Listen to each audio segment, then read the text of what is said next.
هذه القصة حصلت قبل 10 سنوات في إحدى مدن المملكة. 2 كانوا جيران، واحد منهم اسمه عبد الله والثاني اسمه صالح. عبد الله رجل فقير وحالته المادية ضعيفة وما عنده شغل محدد يعمله، هو يلقط رزقه من هنا ومن هنا.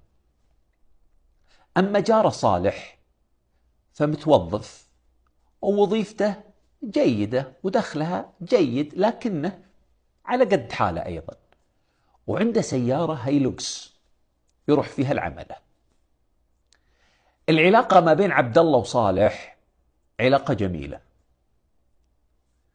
عبد الله يحب صالح وصالح يحب عبد الله ودائما يسألون عن بعض، وأهل صالح متواصلين مع أهل عبد الله ويعطونهم بعض الأغراض ويعينون بعضهم البعض. والجار يا جماعة الخير يقول عنه النبي عليه الصلاة والسلام: لا زال جبريل يوصيني بالجار حتى ظننت أنه سيورثه. كان صالح يعمل حركة غريبة جدا، كان إذا جاء من عمله الساعة 2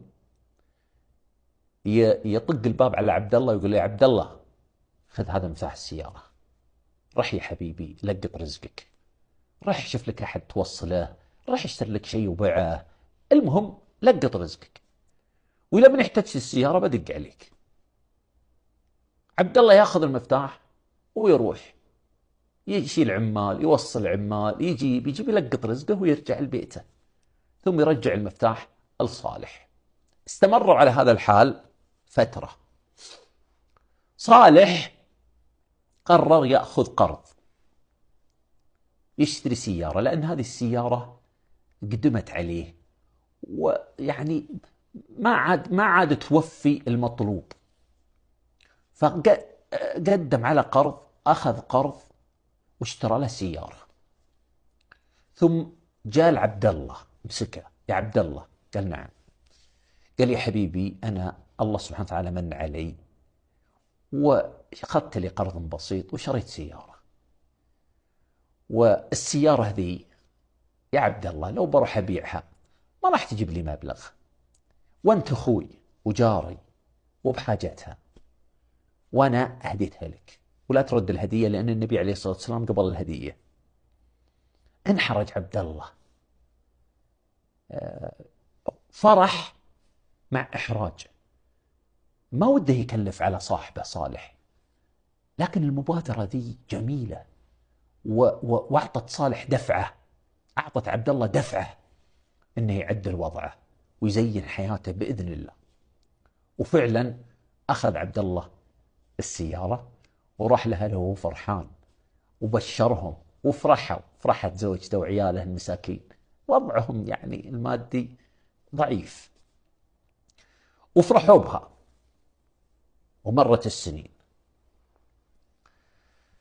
عبد الله عنده أرض بعيدة، والأرض ذي من زمان عنده وهي شاريها برخيص جدا ولا تسوى شيء، يعني أرض بيضاء مثل ما يقولون.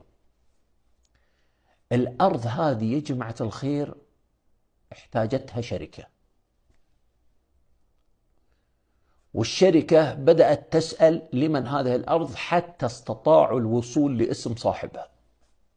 تواصلوا مع عبد الله: الأخ عبد الله آل فلان، نعم أنت عندك أرض في المكان الفلاني. عبد الله ناسيها، لأنها يا جماعة يوم يشتريها الظاهر المتر ب5 ريال، يعني بعيدة وغير مطلوبة. قال لي: إيه موجودة عندي الأرض والصك موجود عندي. قالوا: طيب إحنا نبغى الأرض هذه. قال: ما في مشكلة، بكم تبونها؟ قالوا له: ب5 مليون. الرجال ما عنده أصلا، ما عنده حساب في البنك ولا عنده بطاقة صراف. الرجال رزقه بيومه، يوم بيومه، 20 ريال من هنا، 15 ريال من هنا، 5 مليون. فالرجال إلا خم الرجال تفاجأ فقال لهم أعطوني فرصة وارد عليكم. هو في الحقيقة جته نفضة من المفاجأة.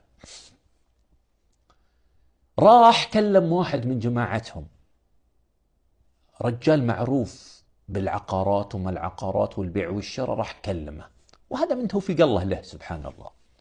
قال له يا أبو فلان أنا عندي موضوع ودي أقوله لك. قال له تفضل. قال يا أخي أنا عندي أرض في المكان الفلاني، والأرض تعرف أنت أنها بعيد، مين مطلوبة يعني؟ جتني الشركة ذولا يبونها مني وعرضوا عليه 5 مليون، فوش رأيك؟ قال لا أصبر خلنا نبحث لك الموضوع. وفعلا هذا الرجل العقاري قريب عبد الله بدأ يبحث في الموضوع. بعدين كلم عبد الله بعدها بيومين، قال له اسمع يا عبد الله،